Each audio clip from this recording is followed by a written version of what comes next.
What's up, nerds? And I know I haven't made a video in a while, so I'm really sorry. It's just been so busy with school and work and babysitting and every other thing in the world, so I know I've neglected this channel a lot, so I'm sorry. But today's video I wanted to do a book tag because obviously I love books and it's about time I do a book tag. Figured, why not? And I want you guys to leave me comments below about what your favorite book is and the answers to these questions as well, because I'm really curious. So, enjoy! My favorite book is A Walk to Remember by Nicholas Sparks. I've read it, oh gosh, millions and millions of times, and it's amazing.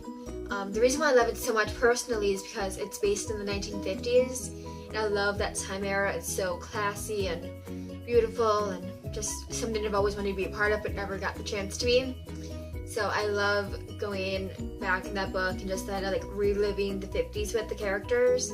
It's such a sweet love story. It makes your heart melt. My favorite author by far is Nicholas Sparks. I've owned all of his novels and I've read almost every one. There's a few I haven't read yet, but he is an amazing author. What I like about him is he's a Christian guy and I'm Christian. Even though he does talk about adult relationships, he doesn't get into sex much. And I know this is kind of weird, so bear with me. But I don't like personally reading books where like there's big sex scenes. That's not what I'm into. Now I don't mind it, like I'm not a prude, but like I would prefer not to read them. So it's nice that like he'll do up the events leading to that and then he'll just like gloss over it, which I really appreciate in an author. I definitely prefer romance genres just because I don't know why. I just love romance. I find it really unique and beautiful, and I guess it's kind of so I can live vicariously through the characters because I've never really been in a romance before, so it gives me a way to like be a part of a romance without actually having a boyfriend yet. My favorite book series is Harry Potter. I got started with Harry Potter when I was about 14, so it's been out for a while. And I actually didn't like Harry Potter at all when I was a kid. I didn't think it was interesting. My brother was into it, so of course I couldn't be into it because you're older brother and you can't have the same interest by that. But no, I got into it through the movies first and then got into the books. I fell in love. It was like love at first page. I mean, once I started Sorcerer's Stone, I flew through the other Harry Potter novels and just J.K. Rowling is a brilliant writer and her words just captured my heart. There's a few books that I probably didn't enjoy reading, but I don't know if there's any I really just like, I hated reading, you know? So maybe, I didn't like Annie Between the States, and it's a really kind of weird novel, not a lot of people have heard of it, and it was about like, it was a romance, but it was mostly about politics, and I'm not into politics. So I mean, that wasn't my favorite book, but it's not bad. Like, I finished it and it was decent. I could write about it, but it definitely wasn't like one I'd buy and just be like, oh, I'll have that on my bookshelf. It's just one of those. I read it, I'm done, okay, move on. The first book I remember reading as a child. I really liked the Babysitting Little Sister books. It's not the Babysitter's Club, but there was a series with like the stepsister. And I read that a lot when I was a kid because it was a chapter book, but it was like suitable for my age, so like I felt like an adult when I was reading it. And there was like 100 books, so it was like just going through them all the time. I really liked those as a kid. Both. I love both. I can spend hours in either of them and be completely content. I love to go to libraries first because I live right by one, so I can go to my library and just kind of chill there and find some books if I haven't read them before, or I don't know if I'll like them, so I don't want to buy them. But there's also this place a couple of towns away called Half Price Bookstores. I don't know if you guys have it in your area, but I personally love that bookstore. The books are really cheap and they have all the new books coming out there, and it's just, they have everything from like young adult novels to adults to like classics to like first editions, which I just got one the other day and I was like freaking out because I mean, I just got Tolstoy for $10 and it was like a really, really old copy and it was so beautiful.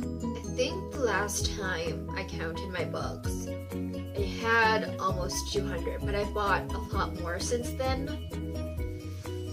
So, 205 I'm gonna say, but don't quote me on that because I have no idea. I used to read before bed, but I find that it actually like wakes me up, because if I get into a story, I won't stop reading it. Like if I get to a climactic part or like there's a big cliffhanger, like I have to know what happens next, and I won't be able to fall asleep until like I know what's going on. So I try not to anymore, otherwise I'll just be like, one more chapter. And then like 3 hours in, I'm like, oh, it's like 2 a.m. and I have school in like 4 hours. My favorite position to read a book, and this is really specific too, there is this recliner in my living room, and it's really big, and you can like put up the footrest, and I have this big pink blanket that I have on my bed right now, and I curl up in it and I drink my tea, and I read my book, and it's so relaxing and comfortable, and usually I have my cat next to me, so it's like I'm living in like one of those cliche movies. I'm currently reading about 2 books right now. It's actually probably more, but the 2 ones that like I'm actively reading right now is The Other Side of Ethel Mertz, which is the biography on Vivian Vance. And if you don't know who she is, she was the girl who played Ethel in I Love Lucy. So I love reading about old Hollywood, so it's like one of the only biographies on her, so it's really interesting to see what her life was like. And the other one I'm reading is Cinderella, and it's the 2015 movie in book form, so it's really cool to get to see like what Cinderella was thinking at this moment and what the prince was thinking at this moment. It's really interesting because I love Cinderella so much.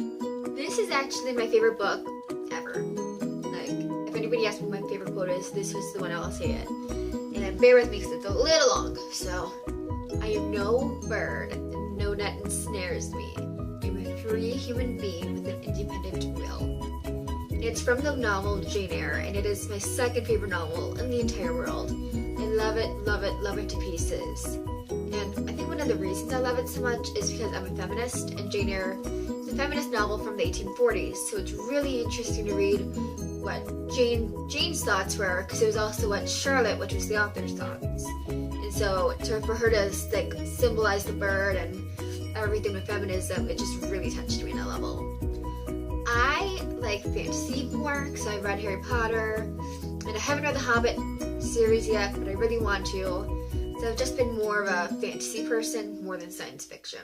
I don't think there's any book that I really regret reading. I know there are books I'm like, it wasn't my favorite book, but I don't think I can actually regret reading a book. Because personally, what a book is like for me is like, every time I read a book, it's like a part of my soul goes into it, especially some of my favorite ones.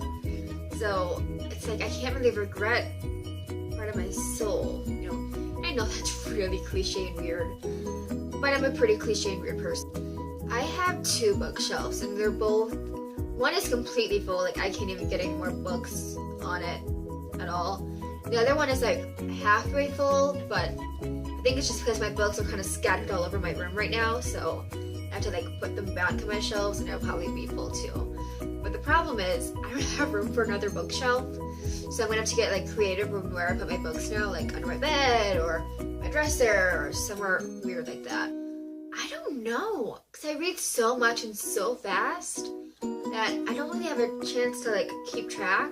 So what I've been doing recently, I've taken this jar and I put like a bunch of quotes from like movies and TV shows and books. And what I did is every time I finish a book, I put the name of the book or the title of the book on a piece of paper, put it in my jar, and then at the end of the year, I'm gonna pull them out and see what books I read and how many I read and how many I've reread and all that kind of thing. So I'm actually really excited. So my guess right now, I'm gonna go with 75, but I have no idea. This is easy. I'll walk to remember. I read that book easily 20 times, and honestly, I would read it again right now. Like if it was in front of me, I'd probably like start opening the book and be like, oh, this passage, and like I've memorized almost the entire prologue at this point. I've read it so many times. I love it, love it, love it, love it, love it. I highly recommend you read it because it's amazing, amazing, amazing, amazing. I don't like reading outside. I know, like I feel like it's fall now too, because like all the leaves are changing and it's a little bit cold. But I'm not an outside person, like with all the bugs and like if the wind's really blowing and my ears get all watery, my eyes get all watery, so I don't really like going outside. I'm more of a inside, like on the bed or on the couch, or that's kind of my usual place for reading. I've learned so much from books. Like, I feel like most of the lessons I've learned besides from my family is from the books I read. I know one of them is from The Help, and I think Aibileen said he was kind, he was smart, he was important. I think that's a really good life lesson because it's true. You just keep on being kind and keep on being smart. You're important. You're an important person. Another one is one I read recently, which is Cinderella, which I'm reading right now, and it says, have courage and be kind, which I also think is true because if you're not kind and you don't have courage, what are you going to do with life? So those are just a few, but probably every book I've read has some sort of lesson that I've retained and used in my everyday life. It was for this year. It was actually, I think, last week. And it was See Me, which is the new Nicholas Sparks novel. I mean, I love Nicholas Sparks, so of course I picked up his book the day it got released and like devoured it. But he did such a good job in the book. I mean, phenomenal. He did amazing. It was the perfect amount of like romance, suspense, and mystery without it getting like too weird, you know? So, I mean, the last few books I read of his I didn't love, so I was really hesitant to pick up See Me, but I'm like, it's Nicholas Sparks, gotta keep going for him, and I was so amazed that he could do something like that, because, I mean, he nailed it. Now that I'm trying to vlog more, not even vlog, trying to video more, what I want to do is I want to end every video the Disney quote, because I have a Disney jar in my room with a bunch of different Disney quotes. I feel that every video I should end with a Disney quote, because Disney always makes me feel inspirational and happy and makes me want to go and get up and do something. So let's try it today. Alright, so today's Disney quote is, the greatest gift and honor is having you for a daughter. That's from Fa Zhao from Mulan. Good quote. I love it. Alright, so hopefully I'll start videoing more. Hope you liked this, and let me know your answers down below because I'm really curious on what you guys like and what you guys are into. So, until next time.